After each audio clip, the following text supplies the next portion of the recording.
मेरे प्रिय भाई बहनों, चलिए आज हम लोग भजन संहिता 4 अध्याय को मनन करेंगे। भजन संहिता का चौथा अध्याय एक बहुत ही प्रभावी भजन है जिसमें दाऊद ने परमेश्वर से सहायता और शांति की प्रार्थना की है। यह भजन हमें बताता है कि हम जब भी संकट में होते हैं, परमेश्वर पर विश्वास रखकर और उसकी शांति में विश्राम कर सकते हैं।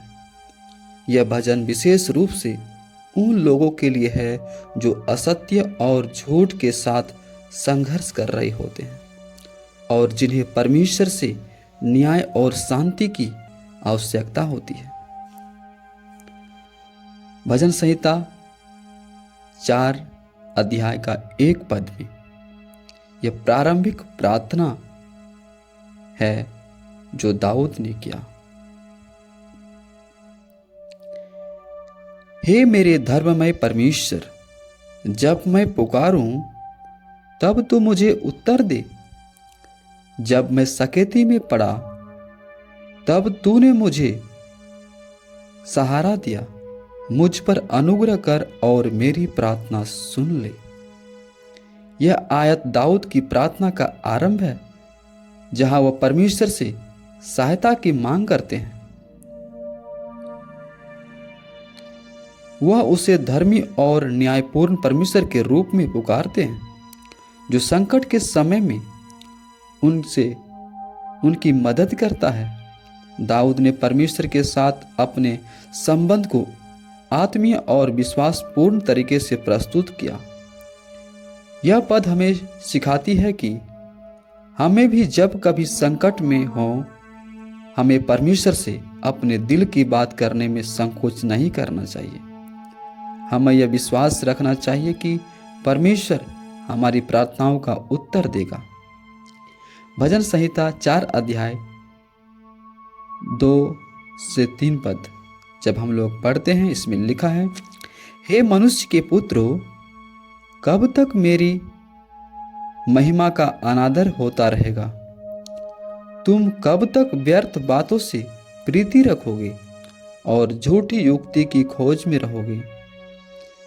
यह जान रखो कि यहोवा ने भक्त को अपने लिए अलग कर रखा है। जब मैं यहोवा को पुकारूंगा तब वह सुन लेगा।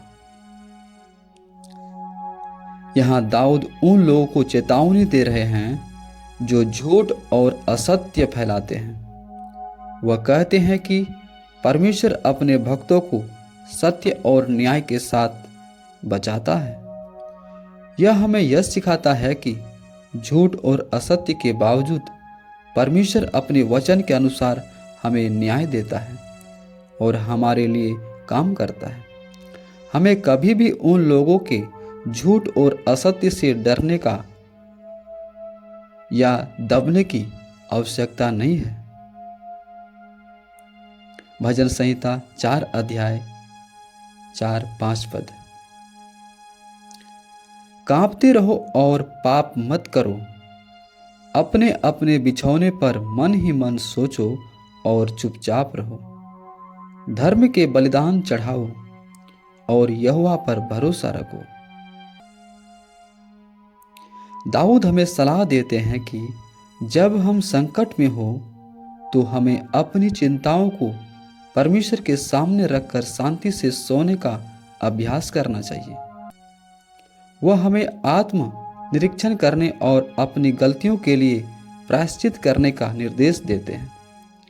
हमें अपने दिलों में परमेश्वर पर भरोसा रखना चाहिए और वह हमें शांति देगा। यह आयत हमें यह सिखाती है कि अगर हम परमेश्वर के साथ अपने संबंधों को सही रखते हैं तो वह हमें अपने दिल की शांति देगा, चाहे हमारी परिस्थिति जैसी भी हो। भजन संहिता 4 अध्याय 6 और 7 पद। इसमें परमेश्वर की शांति की प्राप्ति के विषय में बताया गया है। बहुत से हैं जो कहते हैं, कौन हमको कुछ भलाई दिखाएगा? हे यहोवा, तू अपने मुख का प्रकाश हम पर चमका तूने मेरे मन में उससे कहीं अधिक आनंद भर दिया है, जो उनको अन्न और दाख मधु की बढ़ती से होता था। यहां दाऊद परमेश्वर की शांति और आशीर्वाद के लिए धन्यवाद देते हैं। वह जानते हैं कि परमेश्वर की उपस्थिति ही वास्तविक शांति और खुशहाली है। वह किसी बाहरी समृद्धि या संपत्ति से अधिक परमेश्वर के आशीर्वाद से संतुष्ट है। यह आयत हमें यह दिखाती है कि हमें बाहरी सुखों की बजाय परमेश्वर की शांति पर ध्यान केंद्रित करना चाहिए, क्योंकि वही हमारे जीवन को असली सुख और संतोष प्रदान करता है। भजन संहिता 4 अध्याय 8 पद, जिसमें शांति में विश्राम के विषय में बताया गया है। मैं शांति से लौट जाऊंगा और सो जाऊंगा, क्योंकि हे यहोवा, केवल तू ही मुझको एकांत में निश्चिंत रहने देता है। यह आयत दाऊद के विश्वास का चरम बिंदु है। उन्होंने कहा कि वह परमेश्वर की शांति में विश्राम करेंगे, क्योंकि परमेश्वर ही उन्हें शांति और सुरक्षा देता है। दाऊद का यह विश्वास हमें यह सिखाता है कि जब हम परमेश्वर के साथ होते हैं तो हमें किसी भी चिंता या डर की आवश्यकता नहीं होती। उसकी शांति हमारे जीवन में गहरी शांति और विश्राम लाती है। यह आयत हमें यह भी सिखाती है कि परमेश्वर के साथ शांति में सोना और विश्राम करना जीवन की सबसे बड़ी आशीर्वाद है।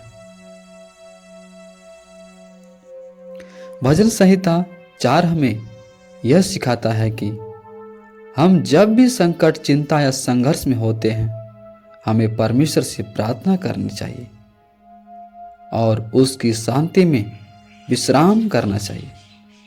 हमें झूठ और असत्य से घबराने के बजाय परमेश्वर पर विश्वास रखना चाहिए। बहुत तरह के लोग होते हैं जो मनुष्यों के डर से परमेश्वर के भय में नहीं चलते। कभी कभी तो वो परमेश्वर के भवन भी नहीं आ पाते, क्योंकि वो सोचते हैं मनुष्य हमारा हानि कर सकता है। लेकिन परमेश्वर का वचन में कहता है, उनसे मत डरो जो तुम्हारे शरीर को घात कर सकता है, परंतु उसी से डरो जो तुम्हारे शरीर और प्राण दोनों को नरक में जला सकता है, नरक में दंड दे सकता है। इसलिए दोस्तों, हमें झूठे लोगों से नहीं डरना चाहिए। जो हमें अपने प्रेम और शांति से भर देता है वह परमेश्वर का वचन है, वो परमेश्वर ही है। इसलिए परमेश्वर पर विश्वास रखना चाहिए।